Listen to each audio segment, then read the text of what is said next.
አደጋ ይሄን ነገር በማሰቤ በጣም በቃ ጸጸታለሁ ብዬ አስቤ ነበር። ሁለተኛ ደግሞ ስጋቴ እፉዬ ነበረች ዶክተሯ ማለት ነው። ያው ትክክለኛ ዶክተር አታውንልኝም የእውነት እነሱን አታስፈራራልኝም ብዬ ስላሰብኩ ሰርፕራይዝ ማድረግ እንፈልገው ነገር አለ። ምንድነው ዱባይ ሄዳ አታውቅም እና ዱባይ ሄዳ ስለማታውቅ ዱባይ ትኬት፣ ሆቴል እና እዛ ሙሉ ወጪዋን አድርጌ ደግሞ ከ50,000 በኋላ ነግራችኋለሁ ሰርፕራይዙን። ያኔ ደግሞ ፍቅርዬ የኔ ስስት የኔ ትንሿ እህቴ እውነት እንዴት ደስ እንዳለኝ እናንተ። ትናንትና ማታ በነገራችን ላይ ሰላም ልበላችሁ መጀመሪያ ማለት ነው። ደስታዬን አስቀደምኩኝ። ሰላም እንዴት ናችሁ? ውድና የተከበራችሁ በመላው ዓለም የምትገኙ ኢትዮጵያውያን እንዲሁም ኤርትራውያን ቻናሌ ቤተሰቦች እንዴት ናችሁ? እግዚአብሔር ይመስገን በጣም ሰላም ነኝ። በያላችሁበት ሰላም፣ ፍቅር፣ ጤና እመኝላችኋለሁ።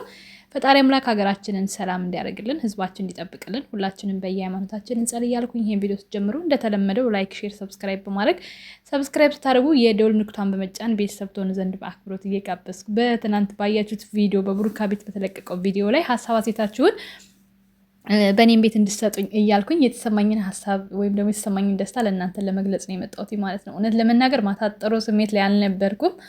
ቪዲዮን ራሱ በሙሉ ስሜት አይደለም የሰማሁት ነበረ። ሙሉ ብቻ ከፍቼለት ነው የተውኩትኝ። ኮሜንትም በቃ ያው አለሁ ለማለት ያክል ነው የጻፍኩትኝ። ዛሬ ግን ደግሜ ጠዋት በተረጋጋ ስሜት በተረጋጋ መንፈስ ደስ እያለኝ አየሁት ማለት ነው እና በጣም ነው ደስ ያለኝ። በጣም ነው በቃ እንጃ እንዴት ብዬ እንደምገልጽላችሁ አላውቅም። እግዚአብሔር ይመስገን ስለ ሁሉም ነገር በቅድሚያ ማለት ነው እና ሳምሪ ምን ሆነሽ ነው ጥሩ ስሜት ላይ ያለው ነበርሽ ምናምን ካላችሁኝ የዩቲዩብ ጣጣው ብዙ ነው እና የትልቁ አካውንቴን ታክስ ኢንፎ ቢጫ አብርቶብኝ በዚህ እያልኩ በዛ እያልኩ ስታገል ያምሾት ካያችሁኝ ወላ ዩቲዩብ ወላ ቲክቶክ አልነበርኩም ምሽቱን በሙሉ ማለት ነው። እሱን ስታገል ነበር። አሁን ማለት ተስተካከለም እንግዲህ አስተካክለዋለሁ። ከሰው ልጅ የሚያሸንፍ የለም ብዬ አስባለሁ ማለት ነው እና በዛ ምክንያት እዛ ላይ እየታገልኩኝ ስለነበረ በአንዱ ስልኬ ባሮጌ ስልኬ ብቻ ከፍቼ በዚህኛው እያስተካከልኩ ነበረ። አላየኋቸውም ማለት ይቻላል። ሙሉን ከፍቼው ነበረ ግን አላየኋቸውም እና በጣም ነው ደስ ያለኝ። ዛሬ በተረጋጋ ስሜት ሳየው ደስ የሚል ብሩካ እንግዲህ ብሩኪ አያገባኝም። ምን ይሄ ቡራ ምናምን የምትሉት ነገር አፌ ላይ ስለማይመጣልኝ ብሩኪ ብዬ በጠራው ደስ ይለኛል ማለት ነው። ብሩኪ እንግዲህ ፍቅርዬን ሰርፕራይዝ ያደረገበት መንገድ በጣም ደስ ብሎኛል። ከምንም በላይ ደግሞ ጨርፌ ያመጣሁላችሁትን ቪዲዮ ሰምታችሁታል ብዬ አስባለሁኝ። መጨረሻ አካባቢ ላይ ብዙዎቻችሁ ያው ቪዲዮ የመጨረስ ችግር ስላለባችሁ ላልሰማችሁት እንድትሰሙት በእኔ ቤት ቪዲዮ አጭር ስለሆነ መስማታችሁ አይቀርም ብዬ ስላሰብኩኝ ብሩኪን እንግዲህ 50K ቶሎ ብለን በዚህ ሰሞን አስገብተ ነው ፍቅርዬን ዱባይ ላይ አምጥቶ እንዲያዝናናለን ስል በትህትና ጠይቃለሁኝ። ፍቅርዬ ይገባታል ከዚህም በላይ። ስለዚህ በእናታችሁ ስወዳችሁ ቲክቶክም ላይ ባላችሁ ኢሞ፣ ኢንስታግራም ባላችሁ ነገር ሼር እያደረጋችሁ በዚህ ሰሞን በዚህ ቪዲዮ 30,000 አስገቡትና በዚህ ሰሞን 50,000 ገብቶልን ፍቅርዬን እንግዲህ ቃል የገባውን እንዲፈጽም ማለት ነው። አይታችኋል። አሁን ላይ 20K እንኳን ስለገባ የአንገት ሀብል ሰጣት። ሰው እንደዚህ ነው ሲተጋገዝ ሲደጋገፍ በጣም ነው የሚያምርብን እኛ ሀበሾች በመተጋገዝ እንጂ በጸብ በጭቅጭቅ ምንም የሚያምርብን ነገር የለምና ስወዳችሁ ፋንድሻ ፋሚሊዎች ስወዳችሁ ሼር እያደረጋችሁ ብሩኪን 50K እናስገባውና ፍቅርዬ ዱባይ መታ ትዝናና ፈታ ትበል እስኪ አይምሮዋን ታድስ ማለት ነው። ሙሉ ወጪዋን ችሎ እንደሚያመጣት ነው ቃል የገባው። ለእኛ ደግሞ በጣም ቀላል ነው ታውቃላችሁ። 50K በጣም ሲምፕል ነገር ናት እና እንደው የኔ ቅርብኝ የኔንማ መቼም ረስታችሁታል። የኔ ቅርብኝና የኔን ለማድረግ ያሰባችሁ እየሄዳችሁ እዛ ሰብስክራይብ አድርጉ። ስወዳችሁ ስከረባበትላችሁ ስገነጣጠልላችሁ ማለት ነው። እንደ ዶሮይቱ 12 ብልት አውጥቼ ስገነጣጠልላችሁ ለማንኛውም ማለት ነው እንግዲህ በተለቀቀው ቪዲዮ ላይ ትናንትና እግዚአብሔር ይመስገን ፍቅርዬ ፊቷም ተመልሷል። እንደ ቀድሞ ፈገግታዋን ይዛን የመጣችው ጭንቀት ምን ያህል የሰው ልጅ እንደሚለውጠው የሆነ ደረጃ ላይ እንደሚወስደው ራሱ በዛ ቪዲዮ ማየት ትችላላችሁ። ሲቀጥል ደግሞ የብዙዎቻችሁ ጥያቄ የነበረው የፉዬ ጉዳይ ነበረ። ዶክተር አድርጋ ያመጣቻት ሰው ፉዬ እያላችሁ ብዙዎቻችሁ በተለይ በጎቹ ፍቅርዬን ሞተች እያላችሁ ስትፖስቱ ጭምር ነበረ። ስለ እናንተ በጣም አፍራለሁ። በጣም ነው ማዝነው።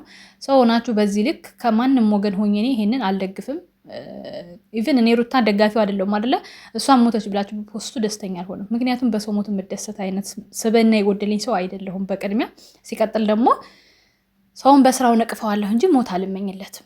ህሊና ያለው ሰው ከኛም ፋሚሊ የሆናችሁ ከዛም ፋሚሊ የሆናችሁ የፉክክር ቤት ሳይዘጋ አደር ይላል የሀገሬ ሰውና በፉክክር የምታረጉት ነገር ሁሉ እናንተን የማይገልጽ ነገር መሆኑን ከወዲሁ ነግራችኋለሁ። ሲቀጥል ደግሞ ፍቅርዬን የምትወዷት ከሆነ የፍቅርዬ ቤተሰብ ነን ብላችሁ የምታስቡ ከሆነ ፎቶ በመዘቃዘቅና ሞቱ እያሉ በመፖሰት የፍቅርዬን ፍቅር መግለጽ አትችሉም።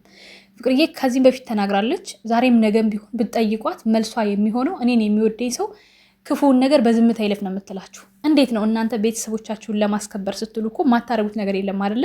ለምሳሌ እኔ የአንድ ሰውን እናት ዘቀዝቅ ወይ ሞተችስ ብዬ ስፖስት እናቴን እንደቀበርኳት አድርጌ ነው የማስበው። እናቴ እንደገደልኳት አድርጌ ነው የማስበው። ህሊና ያለው ሰው ይሄን ነው የሚያስበው። ለምን ለእኔ ሊደረግብኝ የማልፈልገውን ነገር ሌላ ሰው ላይ ማድረግ ማለት እኔም ላይ አድርጉት ችግር የለውም እንደማለት ነው። ስለዚህ ይሄን ነገር ብትቆጠቡ በጣም ደስ ይለኛል። ከዛ ውጪ የፉዬ ጉዳይ ግልጽ አድርጋለች ፍቅርዬ ለምን እሷ እንደተጠቀመች። ሲቀጥል ፉፉ አንድ ቀን ነው የሚያውቃት። ፉፉዬ እንትናን ድምጿን ያን ያክል አያስተውለውም፣ አላስተዋለውም። ድንጋጤም ጭምር አለ እንደምታዩት ማለት ነው። ቪዲዮ ላይ አንድ ሰው እንዴት ነው ታመምኩ ብሎ መጥቶ እንዴት ነው ሌላውን ሰው የድምፁን የሁኔታውን ሊያይ የሚችለው? ገባችሁ? ብሩካ ደግሞ አያውቃትም ከመጀመሪያውም ልክ እንዳለችው ፍቅር ማለት ነው። ስለዚህ ማብራሪያ ሰጥታችኋለች፣ ግልጽ የሆነላችሁ ይመስለኛል። ሲቀጥል ደግሞ ድራማ ነው ለምትሉት ኦኬ ደስ ይለናል። እኛ የምንፈልገው መስራታቸውን የሚያስተምር ነገር ሆኖ ሰዎችን ካልጎዳ ድራማ ቢሰሩ ምንም አይደለም። ገባችሁ?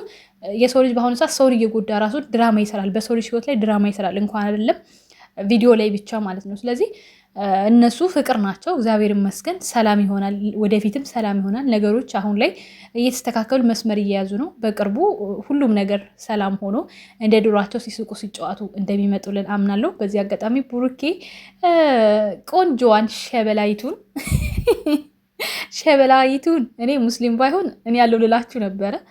ያው ማለቴ ለቪዲዮ ነው። ታዲያ ለቪዲዮ ቢሆን የሚመስላችሁ ሰው ጋር ብትሰሩ መልካም ነውና እንደሱ ቆንጆ ሆነችዋን ሸበላዋን በአለባበስም በምንም ነገር ምርጥ የሆነች ልጅ ቢያዝለት ደስ ይለኛል። ከሆነም ደግሞ ፈቲያ ነው እሷን ወደ ጸባይዋ ወደ መልካም ጸባይ ተመልሳ ፍቅርዬን ይቅርታ ጠይቃ ምን ብላ በአዲስ ነገር በአዲስ ሞራል ከመጡልን ከሱ ጋር ቢሰሩ ደስ ይለኛል። ምን ትላላችሁ እናንተ? ደግሞ በኮሜንት አስቀምጡልኝ። ለምን እርስ በርሳቸው መስራትና መተጋገዝ ነው ያለባቸው። ከውጭ ሌላ ሰው ማውጣት አይጠበቅባቸው። ከውጭም ካመጡ ደግሞ የምናውቃቸውን ሳይሆን አዳዲስ ትናንሽ ዩቲዩበሮችም ይሁኑ ትላልቅ ዩቲዩበሮችም ሆኑ አዳዲስ ፊትና አዳዲስ ሰው ማየት ነው የምንፈልገው እኛ ከነሱ ጋር የሚሰራ ሰው። ምክንያቱም የማታውቁት ሰው ይሻላል። አብራችሁ አድጋችሁ አብራችሁ ነገር ሆናችሁ ለእናንተ መልሶ የሚጥላችሁ ጠላት ምቀኛ ነው የሚሆንባችሁ እንጂ የሚጠቅማችሁ ነገር የለም። አሁን ፍቅርዬ እንዳለ ቡታጅራ ላይ አብራ ተወልደ አድጋ ነው እዚህ ላይ አሁን ላይ አፈርቢ ሙቺ እንዲሁኝ እያሉ በጣም እየሰደባት የሚገኙት ገባችሁ? እንደኔ ለሩታም ለፍቅርም ሩቅ ሆኖ አይደለም እየሰደባት ያሉት። ፍቅርን የሚሰድባት አብሮ አደጎቿ ሁሉ ነገሯን የሚያውቁ ቤተሰቧን የሚያውቁ እድገቷን የሚያውቁ ናቸው። አሁን ላይ ለእሷ ብዙ ነገር ሞትም መጥፎ ነገርም እየተመኙላት ያሉት። ስለዚህ ራቅ ማለቱ ሰላም ይሰጣል፣ መልካም ነው። በቃ ከሁሉም ነገር ርቃ እኔ የምፈልገው እንደኛ አይነት ትናንሽ ዩቲዩበሮችን እያገኘች እንዲሁም ደግሞ ትላልቅ ዩቲዩበሮችን እያገኘች አንዱ ከአንዱ ሰብስክራይብ ተደርጎ እንዲያድግ ነው የምፈልገው ነው። የገባችሁ? ሲቀጥል ደግሞ ላይክ ሰብስክራይብ የምታነሱ ሰዎች ራሳችሁ ናችሁ የሚጸጽታችሁ። በኋላ ላይ መታችሁ ሰብስክራይብ እንደምታደርጓት እናምናለን። ሁሉ ነገር ሲገባችሁ ማለት ነው። የተናቀ ሲሄድ የተወደደ ይመጣል ይላል እና የሀገሬ ሰው 1000 ቢሄድ ሚሊዮን ይመጣል። የተከበረ መልካም ሰው ለእሷ መልካም የሚመኝ ሰው በመርዝ ቃላት፣ በመርዝ ኮሜንት፣ በመርዝ ንግግር ከምትወጓትና ቤተሰቧ ከምትሆኑ ይልቅ መልካምን የሚያስብላት ጥቂት 10 ሰው 20 ሰው ይበቃታል ማለት ነው። እና ለማንኛውም ቤተሰቦቼ እኔ ደስ ብሎኛል፣ እናንተም ደስ እንዳላችሁ ተስፋ አድርጋለሁኝ። ላይክ፣ ሼር፣ ሰብስክራይብ አድርጉ። እኔንም 10 ኬ ያስገቡኝ። በተለይ ብሩኬን 50 ኬ እናስገባውና ፍቅርዬ ኢማራት ላይ መታ ዱባይ ላይ ብትን ስትልበት እንድናይ ያብቃን። ለነበረን ቆይታ ከልብ አመሰግናለሁ። ቪዲዮ ከተመቻችሁ እንደተለመደው ላይክ ማድረግ አትርሱ፣ ሼር አድርጉት። በቲክቶክም ባላችሁ እንትን ሰብስክራይብ እያደረጋችሁን ቤተሰብ ሁኑ። ሀሳብ አስተያየታችሁን በኮሜንት ስጡ። እስካሁንም አብራችሁኝ ስላላችሁ ከልብ ነው የማመሰግነው። እወዳችኋለሁ። መልካም ጊዜ ይሆንላችሁ። ቻው ቻው ቻው።